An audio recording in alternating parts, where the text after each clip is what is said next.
dahil hindi makatulog mga idol. Ito oh, ano, anak kong babae. Ate, hello. Dahil hindi makatulog sa pag-init. Oh, ano na yung pawis sa, ano mo, panggabi kasi duty ko.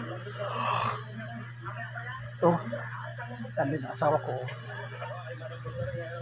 nakahiga din. Nanood ng TV mga idol.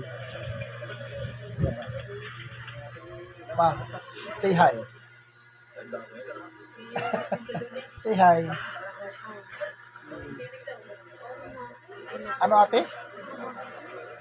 Barbecue? Meron ba barbecue doon sa taas?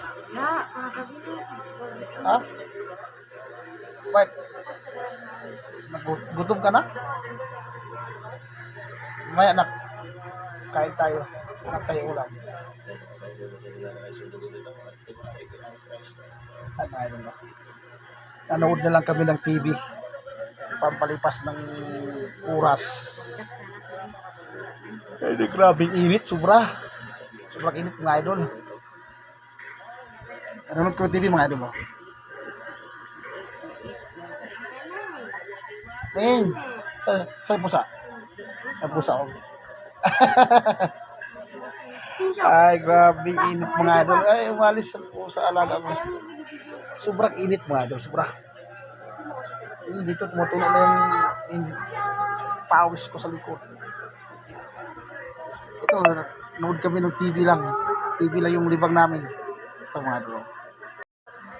Ayan. Nanood kami TV.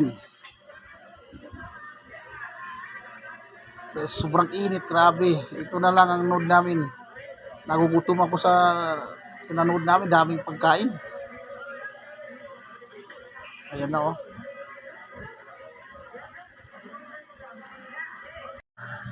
Naluto yung langgana kumain. O nga no, kapag ikaw ay nagluluto pala, wala kang gana pala kumain. Nagugutom mga idol. Thank you for watching mga idol. Salamat, suporta po. At pogi daw sabi ng asawa ko.